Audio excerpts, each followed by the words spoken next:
Welcome to the webinar.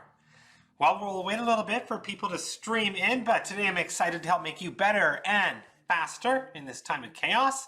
Wait about a minute here. And yeah, this is actually one of my favorite webinars to give, one of my favorite keynotes in real life. And it stems from the book Better and Faster, which I had written in 2015. And it's about chaos and innovation. So it couldn't be more timely than today.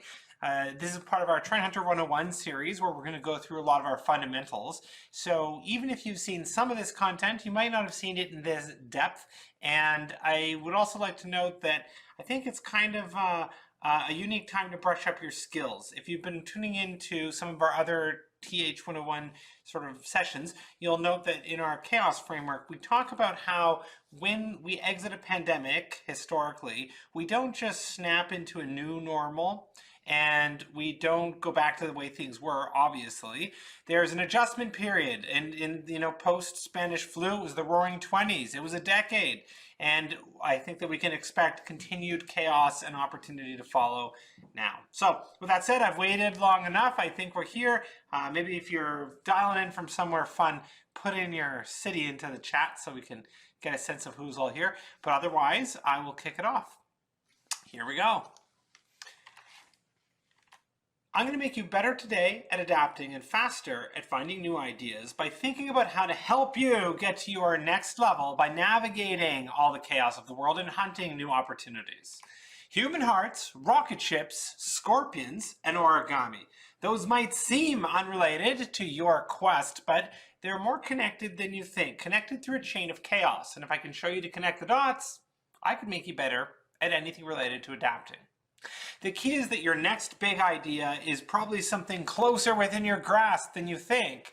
Here we are experiencing a world where there's so many choices, so many paths that we could take, and as that multiplies and we have even more choices, how do you choose your next idea?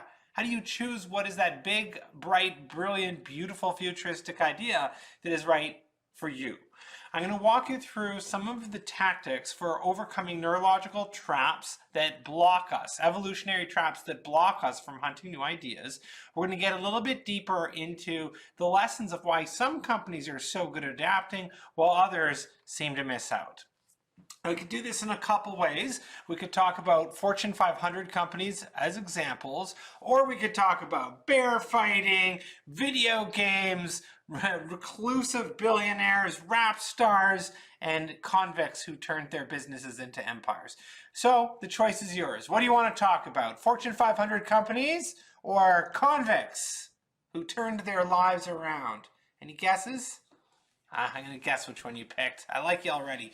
You know why? Because I think that we overly study some of the Fortune 500 examples. And what's so interesting when we think about chaos and innovation is that those large companies somehow don't seem to adapt as well as they should, given all the resources that they have.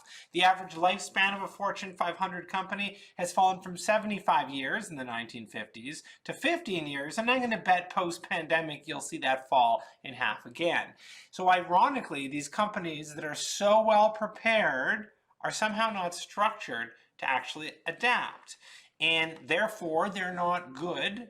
All the companies in the world, I'm saying there as if I'm pointing a finger, but we as people are simply not good at understanding an exponentially changing world. And if you could understand how chaos works, you'd be better at all of that. So let's kick it off then. Human hearts, rocket ships, scorpions, and origami, seemingly unrelated, but not to Robert Lang, an origami expert for hire who uses the power of paper folding to save lives. And at first you're like, how do you save lives with origami? Well, when Robert was a little boy, he got that book from his teacher, and he started folding and folding and folding, but unlike you or I, he was obsessed with origami. Obsessed next level. He would, in college, skip going out with his buddies in order to stay home and work on his competitive folds. He hoped that one day he would be able to just do origami full-time. But he ended up getting a job, and his job happened to be at NASA. In fact, he has half a dozen patents on how lasers and light reflection impact jet propulsion. Intense stuff. But that was by day. By night, he was obsessed with the Japanese underworld of competitive origami, where he hoped that one day he could complete an origami impossibility like the black scorpion. And I know what you're thinking. I know what all you paper folders out there are thinking. You're thinking, no, Jeremy, you can't fold the black scorpion. But Robert thought, at least what he learned at NASA, is that there are patterns and clues all around us. Patterns and clues pointing us to the next big idea, the next innovation. And so but we often miss them, by the way. So he started looking at that scorpion and trying to rethink about how you'd approach origami. Purging what he knew, starting again like blank slate. Purging his mind, blank slate, start again. And pretty soon he realized he had done it. He had solved origami. And almost with a formula, he figured out how you could fold anything. The world of competitive origami would be forever changed. The average number of folds in competition exploded from 30 folds to over 100. And pretty soon, that led Robert to the fateful day where he picks up his phone, calls his mom, and says, "Mom, I've decided to quit the job at NASA to fold paper full time." Imagine that call. And when that actually happened, there was a newspaper article and they interviewed him. They said, "Why would you leave your lucrative career at NASA?" And he said, "Well, there are plenty of people doing lasers, but the things I could do in origami, wow." Now, just when you're questioning his decision, when NASA needed to figure out how to fold a satellite to get it to unravel as it exited the shuttle, they needed to use Robert Lang's origami. When the makers of a heart stent needed that stent to go inside a valve to unravel and save a life, they needed Robert Lang's origami. When your car saves your life with one of the 13 airbags that were so creatively folded and fit into the little compartments, they were folded and fitted based on Robert Lang's origami. And when makers of some of the drugs and vaccines that have saved our lives stack the human genome, they use Robert Lang's origami. When I interviewed Robert, what he had to say to me was, almost all innovation happens by making connections between fields that other people didn't realize, they don't realize. And that quote is very striking because it hits right to the core of the ethos of what my career at Trend Hunter has been about, trying to make dots connect by looking from one industry to the next and looking for breakaway ideas, understanding chaos, and looking for opportunity. So I'd like to use this as a bit of a motivator, as a quote, to think about how we come up with a bit more of a secret weapon for you to solve your own impossibilities and find some of your next levels. Now, at its heart, coming up with an idea is about awakening your inner hunter so you can hunt ideas more clearly, hunting for the idea and then capturing it when it's there. And that seems easy enough when I put it in 3 steps. Awaken, hunt, capture. Sounds easy, but it's tougher than you think. And I know because I spent my life looking for my idea. That was me as a kid. Pretty cool kid, hey? Now, if you've seen this, you know my bad joke on it, but I'm now an expecting father, so I have to really practice and hone in on my dad jokes. And what I would say when you see this little pic of me is you can tell I was a pretty cool kid, right? Like obviously the hair, the glasses, the sweater. What you might not realize is that I was actually a nerd. And you're like, no, Jeremy, you couldn't possibly be a nerd because that's what Drake looks like. Ha! But this was 24 years earlier, so who's the trend hunter now? Drake. And it was 1990, as you can see from the picture, including my sister. This picture doesn't have relevance, but I still find a way to put it in every single slide deck that I have. But I put it there for a reason, actually. Not just trying to torment my older sister who wants the photo thrown away. I put it here because as a kid, I was obsessed with finding an idea. Everything I did was about finding an idea. I was constantly just searching for ideas and trying things. And I had all these little businesses. The last one, by the way, they're all real, but the last one, I legitimately did have posters that said, "Come check out Jeremy's junk." Didn't get what that meant back then, but now I think I get it. And for my parents, they figured, oh, we gotta get this kid a hobby. We gotta help him figure it out. And so the activity that I had with my dad is that he would buy every possible magazine. We would flip to the sections of new stuff, and then we would try and think about the prototype that we were going to make. And years later, I did get into corporate innovation, helping people find their idea. And I still spent so much time struggling, looking for my idea. What's my idea? What's my idea? What's my idea? And it was driving me crazy. So in 2005, before Facebook, before YouTube, I taught myself to code, and I coded up Trend Hunter as a community where people from around the world could share business ideas. But what I didn't expect is that there were so many people hunting for ideas, and the traffic went from thousands to millions to billions. And those who know the story know that in the early days of Trend Hunter, we had more traffic than almost every newspaper on the planet.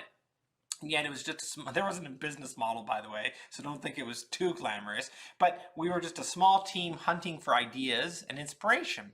And over time, we eventually sort of pivoted to using the research to help people find their idea and leveraging it as if it was the world's largest focus group. A focus group now that 230 million people have been a part of. 230 million have been through Trend Hunter.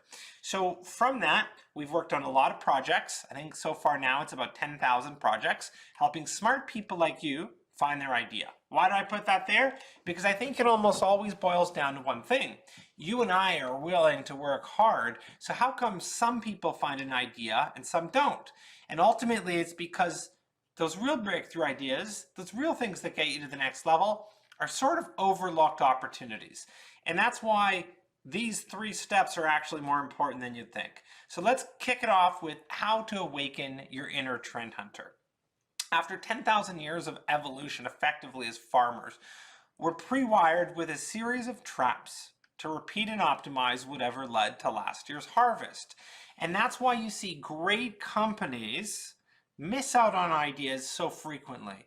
Kodak, I interviewed this guy, Steve Sasson invented the digital camera in 1975. So why then didn't they capitalize on it? If BlackBerry popularized the smartphone, why then couldn't they see that consumers would like it too? Why did Apple eat their lunch? If Blockbuster Video was an early pioneer of online video streaming, knowing that they had 3 chances to buy Netflix for $50 million, why didn't they? If Britannica had the sum of human knowledge and they could have put it online, but they didn't want to, why did Bill Gates have to go and buy Funkin' Wagnalls and instead make Encarta as it was?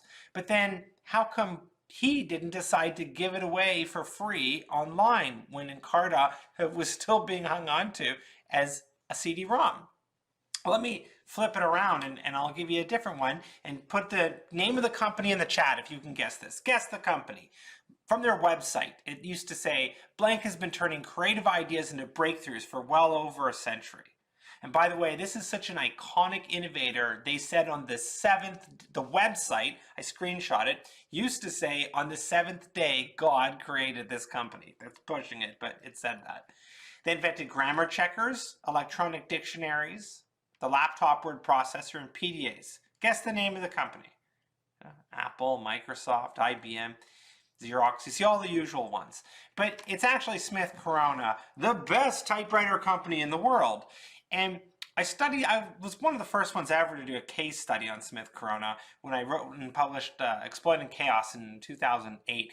And I think that what's interesting to me, what I get fascinated about, would be the companies where they invented something. They pioneered an industry. They're the logical one that should have actually taken the idea to the next level, but then somehow they're doing well in their other business, so then they farm their other business. Smith Corona was doing so well in typewriters, they farmed the business of typewriters, and so your own success can actually start to block you because you wish to harvest and farm your own success so badly that you could miss out on your new idea, your next level, your overlooked opportunity.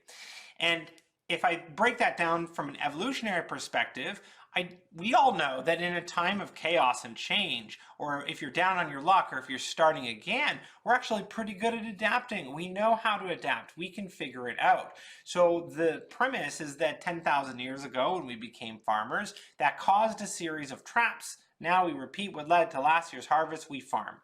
And at Trend Hunter now, we have studied 65,000 of you who've come through to do our assessment. If you haven't done it yet, it's a free tool, innovationassessment.com, and you spend about 7 minutes answering trade-off questions that lead you to figure out your primary trait and your secondary trait, certain aspects about how you innovate uniquely. But some of the takeaways are best illustrated with a few stories. So my first one, the first trait of a farmer or a hunter that I will show you comes from Roy. Roy was working as a marketer, and his product line was Vicks Vapor Rub. That's what he was assigned to. And he wanted to be an entrepreneur himself, and he would walk around looking for ideas. He would go to the mall, sort of blindly just looking around, hoping to catch inspiration. And one day he's walking around in the mall, and he's sort of lost in one of the little back corners of Sears, and he's looking at what's happening, and it's sort of like not leading to inspiration, and he decides, you know what, I'm still going to turn this night around. I'm going to buy my wife some of that lingerie over there. He goes to buy it, but then he feels like he's an unwelcomed intruder, in his words. And when that happened, he left the store immediately, embarrassed. He didn't want to buy something for his wife anymore. He felt embarrassed. And on the drive home, he had his aha moment, and he thought, what if I could take that experience and make a shop for men where they would feel comfortable to buy fashionable lingerie for their wives? So he took that idea and he made a store. And then he got a little bit good at it, so he made another store, another, and pretty soon he had 6 stores. But the problem is that all along the insight he had was slightly wrong, because he thought he was successful for making a shop for men that would, buy fashionable lingerie for their wives. That's what the simplicity of his business thought was. And that's not really the case. It's not actually about making women or men feel comfortable. It's about making women feel confident, or, in today's world, of course, it's expanded beyond just women. There's so many different ways one could think about what lingerie means. And what happened was, when the larger department stores started picking up on what Roy's success was, they caught up very quickly. And largely it was about bringing fashionable European product. And so then Roy, faced with potential bankruptcies, sold his little store, Victoria's Secret, for $1 million. The new owners immediately turned things around to make a store that makes young women feel more comfortable, and they basically made a $6 billion overlooked opportunity that could have been Roy's. But the story doesn't really stop there. So there's an additional threat, because we see that Victoria's Secret has missed out on its more recent adapting. But let's first talk about Roy. When Roy got to his 6 stores, he was loyal to how he was making them. He was consistent. There must have been other people giving him an idea, saying, don't just make something that makes men comfortable. But he was consistent. This is what caused his success, and he was very disciplined about that. The problem, which you're probably seeing, is that with success, loyalty causes you to be too protective of your idea. Consistency leads us to be complacent, and discipline leads to being repetitive.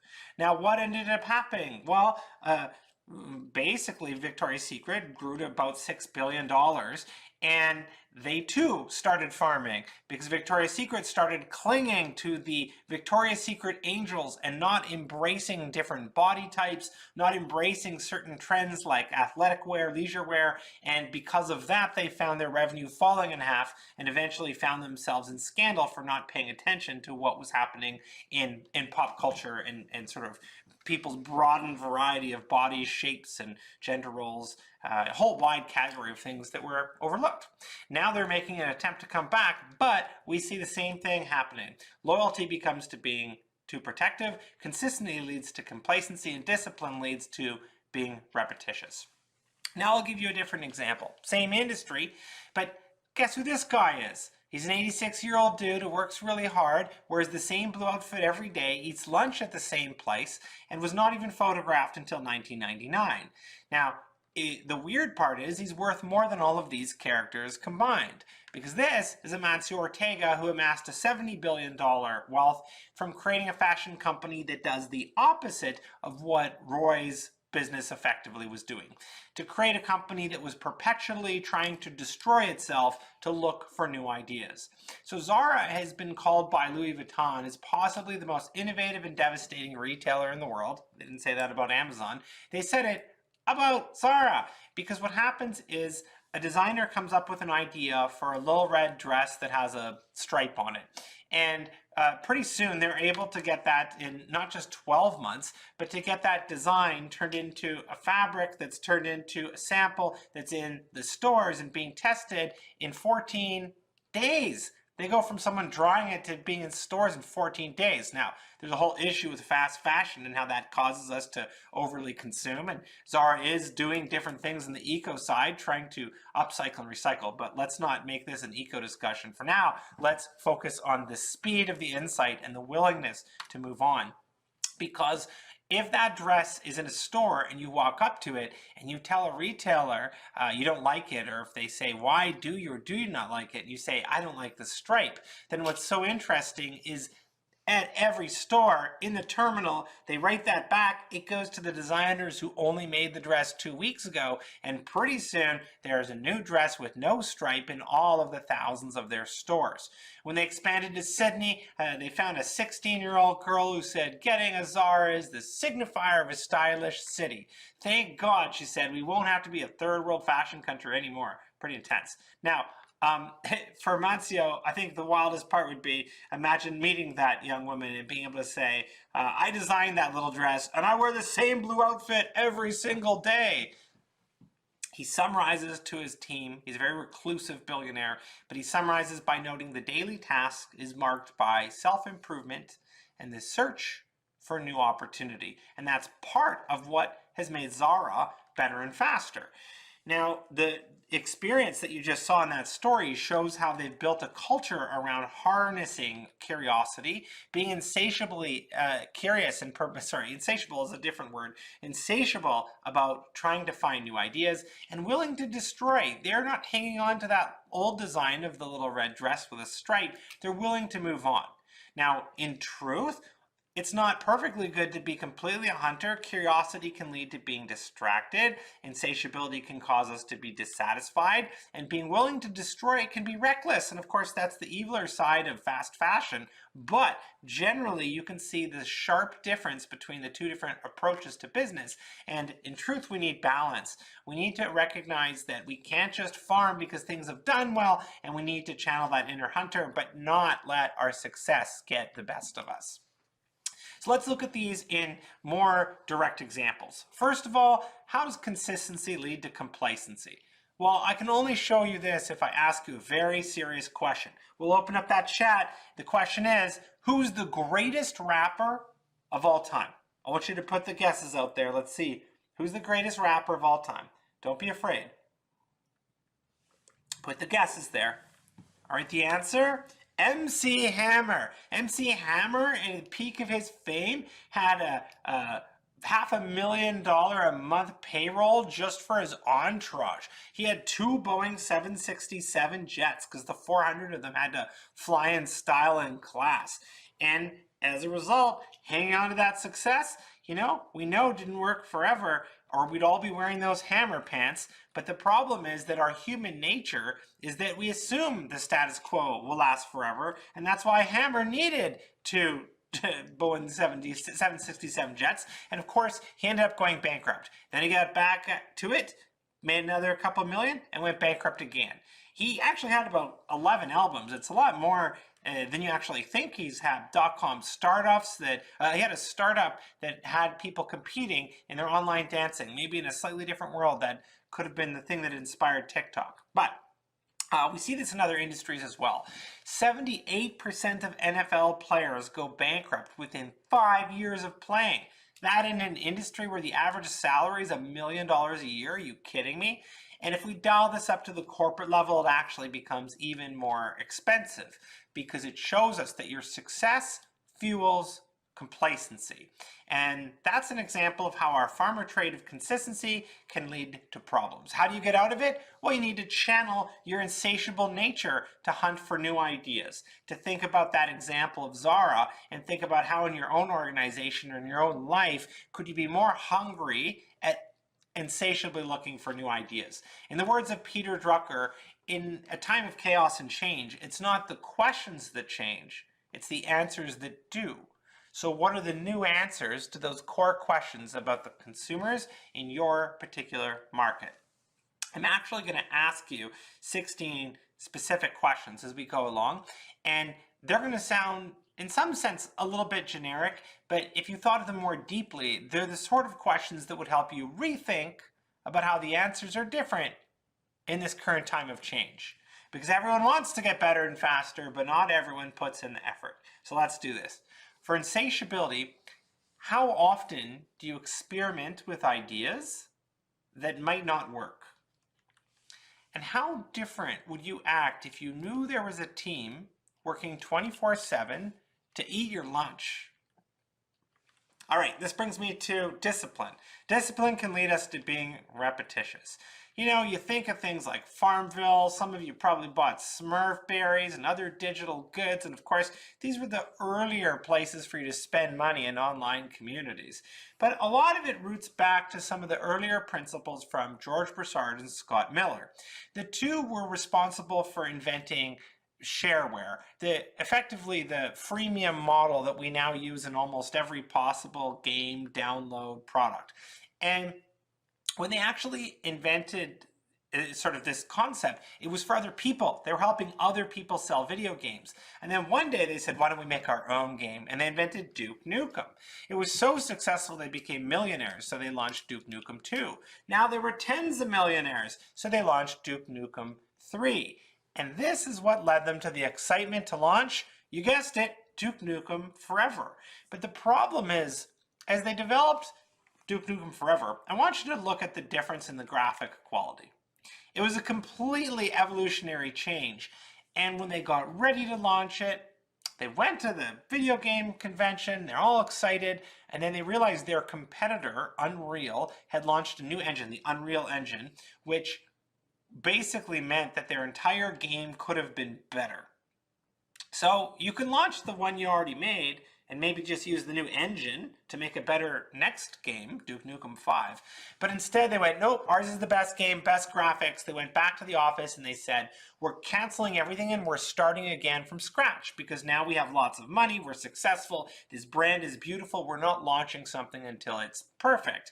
So they cut, heartbreakingly, the game from being launched.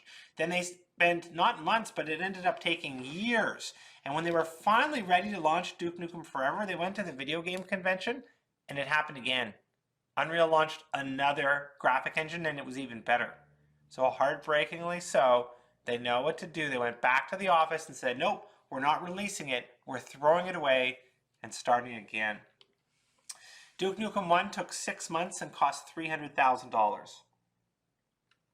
Duke Nukem Forever, aptly named, took 15 years and burned all of their $22 million. They had to actually go bankrupt and take on other money in order to even launch it. And you know what the saddest part is? Think about how much video game technology changed in 15 years. You can't delay a product in that industry by 15 years.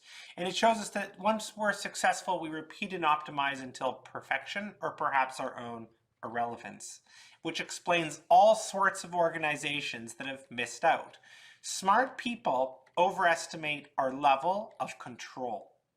How do you sort of break free from a trap of being too repetitive? Well, you need to channel your inner curiosity. Now, we heard the early example of how Robert Lang would be so curious, so excited to think he could complete an origami impossibility that he would purge his mind and start from scratch, and just let that curiosity take him to those new levels. To harness your own curiosity, you might ask, how much time do you spend hunting new opportunity? And how much freedom do you have to experiment with high-level ideas? Freedom that you give yourself or that you can push others to give you? This brings me to loyalty and being protective. You know, the thing about Kodak, when I interviewed Steve Sasson, shown here, is that he loved his job, and they did give him a lot of opportunity to create, to invent, to try new things. They loved it. He was awesome around there, but they didn't basically commercialize what he was working on because the Kodak brand was about the perfect Kodak quality print and beating Fuji. So they didn't want to sort of move away. And he said a company's great culture can be the seed to its own destruction, which explains so many other organizations that thought their product was so good they didn't want to compromise with whatever the new idea was. But to adapt, you need to let go, and you need to realize that sometimes as you move to the new product, the new market, it's not going to be as good as it was before. The opposite of being too protective is being willing to destroy, which sounds a little intense at first, but it's about willing to destroy the ways of the past. A fun way to illustrate this would be, do you want to fight a bear or would you rather fight a kitten? Serious question. Oh, drop it in the chat. You, kitten? Well, how could you? Now, here's the thing. There's a guy who wanted to fight a bear. So bad he made a bear suit. And he made videos of himself getting run over and set on fire and beat up by his buddies. He really wanted to defend a bear. And be there in a little bear suit, I guess. So there's a guy that made a video about it. It's fantastic, according to Quentin Tarantino. And I interviewed this person, Peter Lynch, and I asked him, what happens when you make a documentary? Like, I kind of get, like, I'm oversimplifying it, but I get how you would make a movie, but a documentary must be more difficult because you don't know where things are going to go, especially with something like this. And he told me, you take your best idea and throw it out. Like your best footage, you throw out. I said, well, what do you mean, like creatively, and then you put it back in? He goes, no, Jeremy, it's like you're not listening. You take your best idea and throw it out. And he said that if you have a great piece of footage as an example, then you get so obsessed with it, you don't work on everything else. And in this case, the best footage would have made the person in Project Grizzly seem a little bit crazy. And so if he removed that, then it forces him to sew the rest of the product together in order to make a story that's compelling, a narrative that actually gives charisma to the main character. For Eric Ripert in his kitchen, one of the most winning Michelin star chefs, I listened to him describe to a group of us that it's more difficult to keep your Michelin star than it is to earn it. And therefore, if you walk into one of his restaurants and say, hi, I'd like the chicken cordon bleu that I heard about, it's so good I heard about it, he'll walk in and say, it's not available. What do you mean it's not available? I just heard it was so good. That guy over there has it. No, we've decided to throw it away because we don't want to be known for a signature dish around here. So you telling me that you came in because you heard about it means we threw it away. Ah, heartbreaking. But then you tell him what you want. You say the flavors you like. He goes back in the kitchen and mixes around different flavors and never makes that same recipe again. Now that sounds heartbreaking as well, but imagine how much better he's become over decades of doing this. It teaches us to break free from past success, destroy to create. Now there's a woman named Joanne who very much believes this in a way that I think is the most stunning example of them all. She's the best example of all of them. So Joanne had a really bad year. Within a year, actually maybe it was 2 years, her mom had passed away, she got divorced, she didn't get into the school that she wanted, she lost her job, everything was going very bad. And so, when she was down on her luck and basically living out of her car, she decided that she would take on her original dream of writing a book. A book about, well, the mythical phoenix and destroying and recreating. And that little book about a phoenix turned out to work. That was Harry Potter. A book that was rejected by many publishers who told her it would never fly. But indeed it did. She became a billionaire. And when she did, she decided that she wanted to write about something different, not magic. So she put out a book called Casual Vacancies, which was a murder mystery kind of crime solvent book. And the problem with it was that all of her fans bought it, and it's not appropriate for the same fan group. One of the comments I found in Amazon said, so yeah, it got slated in the reviews, and the comment I found said, my 8-year-old read this, I'm disgusted by the sex and drug use. Maybe your 8-year-old shouldn't read it. So, what does she do? Well, Joanne knows about this idea of destroying and recreating, and so she made a new pseudonym. She made herself Robert Galbraith and used a completely different pen name in order to put her next books. And true enough, that eventually would be discovered, and now we know this little secret. But at the time, she worked very hard to legally protect that identity and try and really start off again from scratch. This teaches me to obsess about your next customer, not only the ones you have. And that's not a Joanne quote, that's a quote that I was thinking of to summarize all of these different stories. I say that because, oh, in a longer story, once she thought I quoted her, and then the next thing you know, I had Harry Potter fans all around the world tweeting me saying, the people who read a Harry Potter wouldn't be a customer. That's not what Joanne would call them. Anyway, so I'm just taking note. I made that quote. I don't even know if it's that good, but just letting you know. For willing to destroy, then, a question would be, how much simpler would your business be if you had to restart it from scratch? And how much freedom are you giving yourself to stray from your past success? I can summarize this even better, though, this whole lesson, with either stats or kids playing. Kids playing. That's my little nephew. And you can see something very interesting here. He's built a beautiful tower. Someone's very protective of the tower he just made. Oh, Alex. Oh. Okay, Alex, let's try building it again. Let's try building it again. Yeah.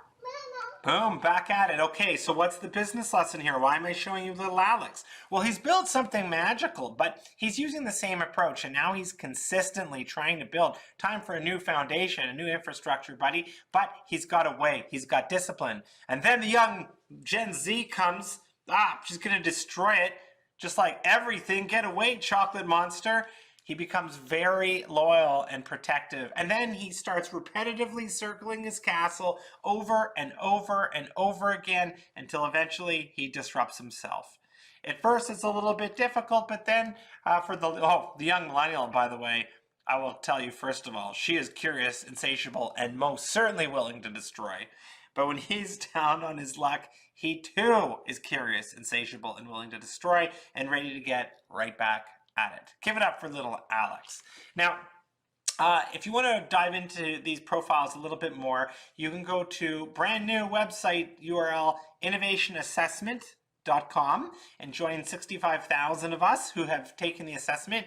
And after about 8 minutes of questions, you'll get your profile and it'll personalize these lessons. And if you're one of our clients, we can do some of the overviews or sort of show you how your teams connect and sort of tell you any other workshop ideas on what to do with it. But that's step one, awakening your inner hunter. Step two is to actively hunt for ideas. And what we've learned now at Trend Hunter from studying 3.5 billion views and 230 million people is that there's a certain set of patterns that can explain almost all of the great ideas. And using analytics and studying thousands of different experiments, we've come up with the idea of the 6 patterns of opportunity. And these are the patterns in chaos. The way I would simplify it is to say that I think about innovation like a splash in water. And when something big happens that stirs us up, like, I don't know, a pandemic or a new technology like Facebook, when something new comes, that splash creates ripples of opportunity. So instead of just trying to sit in a room and be creative, if you study how the patterns work, you can more easily predict some of your next big ideas. So let me give you an example of how this works. Facebook. So Facebook in 2007 had 50 million users. It was a site for friends to archive photos of their everyday life. Wait, that's what Facebook is now. Well, Google looked over at them and thought, we should try to make our own version of it. Back then, Google could have just bought Facebook, but they didn't. They decided to try to compete. And it would be Google's largest and most expensive failure. That 1,000 software engineers worked for almost a decade on how to take out Facebook, how to make a better version of it. But you don't go on Googlebook, do you? You go on Facebook. And yet, if we went pattern by pattern, we could break down that value proposition and come up with dozens of ideas, many of the most prolific opportunities that others ended up filling. So let's look at this. Simple pattern to understand, divergence. Divergence means people want the opposite of the mainstream. So what could you have predicted way back in 2007? Well, if Facebook was a site for friends, there must be an opportunity for a site that's not just for friends. Well, that would be filled by Twitter. If people are archiving all of their photos, well, what if I don't want my party photos archived for the rest of my life? Something less permanent needs to be made. Snapchat, $40 billion IPO. If people are sharing their everyday photos, they're sharing pictures of their food and ruining the art of food and photography at the same time. Something needs to bring the art back. Well, Instagram. 12 people end up coding Instagram and selling it for $1 billion to Facebook of all people. And that's a pretty good check to split 12 ways. So let's look at how some of these patterns work and how you can use them to predict opportunity in your market and in the fields that make you the most passionate. First pattern, acceleration. How many of you have ever done a marathon? I bet you a good number of you.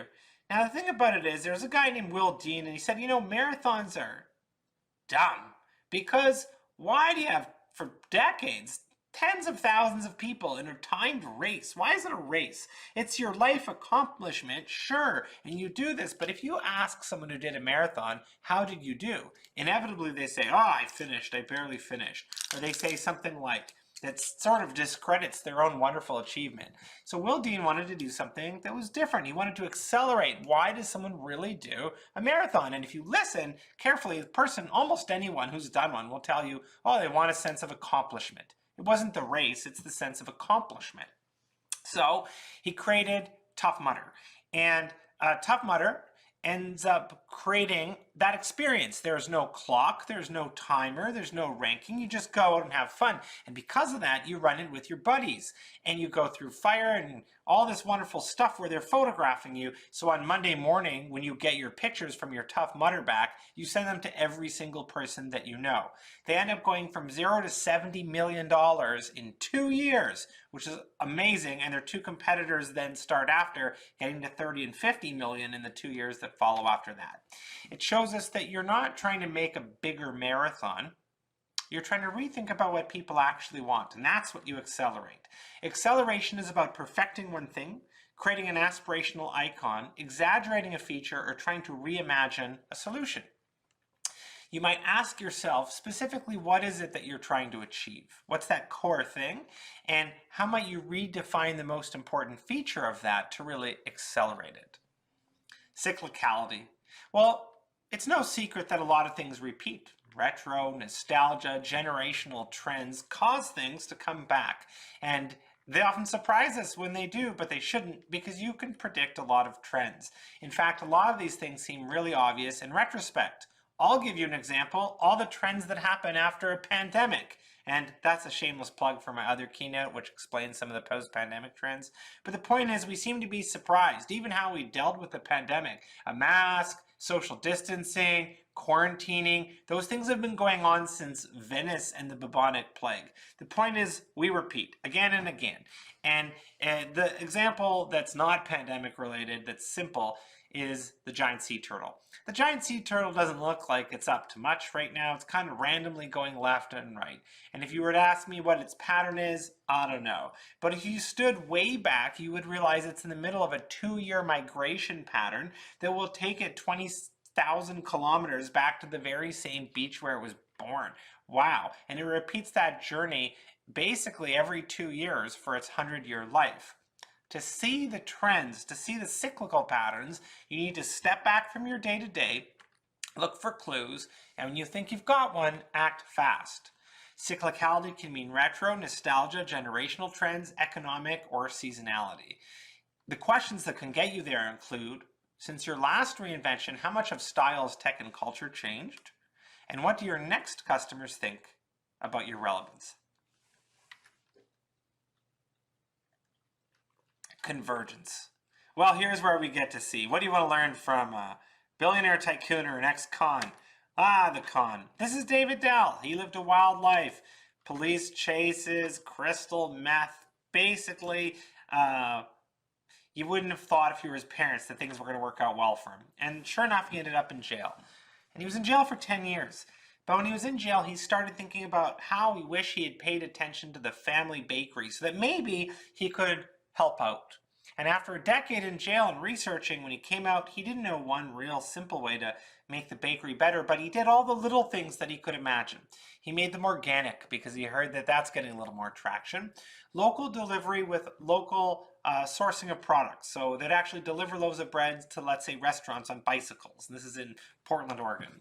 They put solar panels on the roof, which is good. That gets the eco crowd, and they don't even care what the food tastes like. I'm actually an eco guy. I got the solar panels on the roof. I do kind of care what the bread tastes like, but it's a good joke. Fair wages. But what was interesting is that they made fair wages for ex-cons who they would rehabilitate, giving them a fair wage. And that's not something people were doing. And at the time, shock branding was pretty big. And so they made one of the first loaves that Dave was working on called Dave's Killer Bread. Now, he'd never killed a man, but they said, it's killer good, say no to bread on drugs. That little tiny family bake shop, his little mom and pop shop that he worked out with his dad and his brother, went from being the little street corner shop to being a $50 million bread empire, showing us you increase your odds of winning when you align to all the teeny tiny little trends. Now, of course, that's one example of convergence, which is simply combining something. But convergence can also mean adding value, bringing something physical to a digital product or vice versa, aligning multiple forces or co-branding. You might get there by asking what services could be combined with your offering and what companies could you collaborate with. Next up, reduction. There's a guy who comes home to his New York City apartment and he looks up and the fiance is gone. And all that's left in the entire place is the ring. And at first, he knows he's going to try and return it. But he goes to the retailer and they say, no, this is all triple marked up. So we're not going to do it. And then Josh, see, I did this live, Opperman, this is his name, thinks, well, maybe I could go and sell this on eBay. But then you don't know if the ring is actually real. And then he comes up with his idea and he adds like, I don't know, the 1,000th auction site that's ever created. But two things about it. One, his site is called I Do, Now I Don't, a place for the brokenhearted to sell their jewels. And how it works is that you sell your jewel and then an authenticator in the middle makes sure that the diamond is in fact real and then passes that along in the currency exchanges. All of your buddies would tell you that's a really bad idea for a place as a brand name who, who targets young people proposing to their one true loves. That's a bad name. However, there's a lot of broken-hearted people, so you get that value proposition immediately. And as a result, they got to $4 million in sales after 1 year of operation. It teaches us that you're not trying to be something to everyone. It doesn't matter if you're the 10,000th person trying the given business idea. If you can figure out how to be irresistible to a specific group of people. Reduction can be simplifying, specializing, taking away layers, doing something fractional, or even subscription. You can get there by asking what parts of your business do consumers actually care about, and if you split your work into 5 little companies, which ones would be the most valuable and why? And this brings me to redirection. Redirection is when you take your weakness and turn it into a strength. Avis, we're number 2. So we try harder. They were actually number 4 at the time, but number 2 in what? It's so ambiguous. Buckley's, it tastes awful, and because of that, it works. By Volvo's, they're boxy, but they're good. And redirection, in addition to taking a weakness and making it a strength, can also relate to any example where you're sort of changing the perception of the product, such as refocusing, reprioritizing, reversing, surprising, or gamifying. Points programs would certainly be there. Why is it that I'm so excited to get on a plane? Well, it's because I'm Air Canada Super Elite Million Miler status, and as a result, I'm going to go earn some more points. Why am I excited to be sitting on a bus with wings? Well, it's Air Canada and I love them. And I think they did that to me with the little point programs. You might get there by asking what big trends or rituals can you rechannel, or where could you over-deliver to delight? Last up, divergence. My favorite one, save the best for last. Dexter, Weeds, Wolf of Wall Street, Walter White. Why do we love the anti-hero? Well, we like rebellion, customizing, personalizing, status, fashionizing, and actually, really, it's that we don't want to be part of the mainstream. We want to be our own selves. And if you want to get to a divergent idea, you start by thinking about what people don't like in your industry, and then how could you be more customized, more unique, or different than the mainstream? And my favorite example of this comes from Dietrich. Dietrich was working at one of the big CPG firms, and basically travel the world, get a little tired, and then one day he's sitting in the back of his taxi in Thailand and he's thinking, how are you guys up so late? And his taxi driver goes, man, we're on that Krating Dang. Yo, can you get me on that Krating Dang? You got it, bro. Here's some Krating Dang. Now Dietrich's high on Krating Dang, loving it, feeling the buzz, goes into his boss's office and quits his job. And she's thinking, I don't know what's going on, but you got to go off that Krating Dang. Then he does a focus group. He's a trained CPG expert. And he gets his buddies, try this Krating Tang. I want to bottle it up, make a product. And they tell him, this tastes awful. This tastes terrible. Go back to your boss and beg her for your job back. And then he thinks about it and he thinks, well, maybe there's another way. I'm convinced. And the way is divergence. If everyone else has a big can, you'll have a small can. Then it seems like it definitely works. If everyone else has a $1 price tag, charge $3. Then there must be something special in it. If everyone else has multiple product SKUs, have one magic bullet. And if everyone else has a legal and compliance team, am I right? You know, you won't. You'll just hope that the parachute opens. $8 billion later, it seems that opposing the mainstream fuels success. And the story could stop there, but I was at a conference and I happened to run into the number 3 co-founder, Hans Frains. And I basically was enamored by the story. I asked him a few questions, and eventually he told me Red Bull's secret backstory. Do you want to know it? All right, here's how it goes. So Hans starts third. He's starting as CMO. And then he's super excited. What's our budget? Oh, it's like a couple $100,000. Oh, I thought that was like my salary. I wish I asked more questions. Okay, so what are we trying to do? Go global. Go global with a couple $100,000. I have only one idea. I don't know how to do this. We're just going to make a website for rumors. And that's it. No moderation. Anyone can put anything there. And pretty soon people are sharing all sorts of stuff about Red Bull. Oh, it's caused by, you know, comes from bull testicles and all this stuff, which is not true. But they're sharing it all. And then one day there was a drunk driving accident and Red Bull's pulled into the court because the court wants to pull all of the product off the shelves. So they go and their legal defense is honesty. And they say, you know what, to be honest, there's nothing in there. There's no bull testicles. There's no magical ingredient. It's like half a cup of coffee, but it tastes good. And the judge says, okay, well, we're going to look into that. But while we do, we're going to ask you to do something for us. Okay, what do we need to do? If it's court ordered, I guess we have to. Okay, we want you to put on a warning label. Yes! What? A warning label? What do you want it to say? Yes! First warning, not for teenagers. What else? We'll put anything on at this point. Second, not for pregnant women. Oh, that's like proof it works. And the third point, do not mix with vodka. The recipe is on the can. Now, it seems when you look at this, what's so interesting about it is that it is a predictable opportunity because of how divergent they were, but it also lines up to so many of us because your competitors have rules, policies, structures, brand standards, and that's what makes your competitor predictable as well.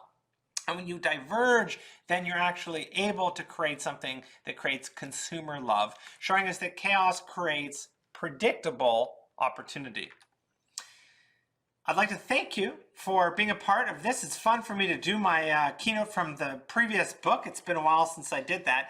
We've gone through step 1, which was channeling your inner hunter. Step 2, which is hunting. The only thing I didn't leave you with is how do you capture your next big idea? And that's where the challenge goes to you. What are you going to do after all of these ideas, after everything we've talked about, to actually go make innovation happen? We've given you some tools, some techniques. You got the Trend Hunter website to play on. And with that, I'll give you a final thought, a final note. The mystery of exhaustion. My colleague, she came in, she was so tired, came to work and was just so tired and said, oh, I've been running all day. How, like running around? No, like actively running for hours. Well, why would you do that? And then she said, well, it's because zombies were chasing me. And at first you laugh, but the doubters get eaten first.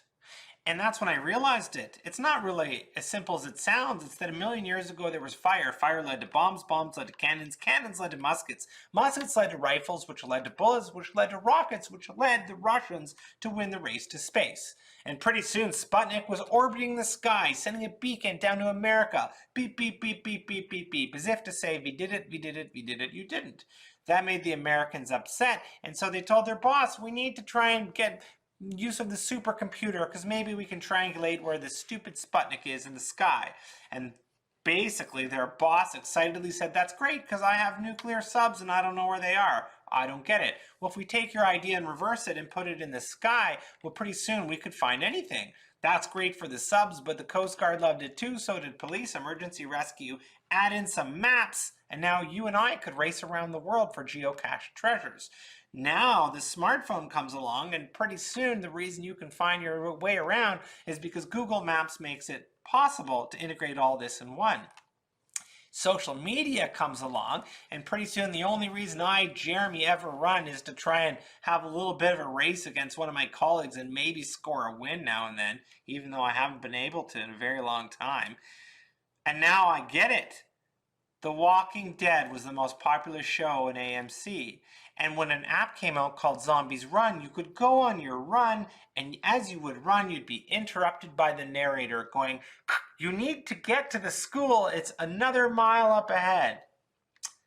Wow. So what's the point of all of this riddle? Why do I ramble through a little riddle like this, showing you how the dots are connected? Well, in part to show you the dots are connected, but also what's interesting is not to pressure yourself to think of the big eureka moment, because it's actually not something that happens. The iPhone was just a better BlackBerry after all. And what happens really in reality is that no one person invents GPS, no one person invents Google Maps, and no one person invents Zombies Run. In fact, it takes us down to a simpler ideal, a smaller, more achievable level of realizing you don't need a big idea, you need a little idea you can make big. Thank you very much. Be revolutionary and create the future.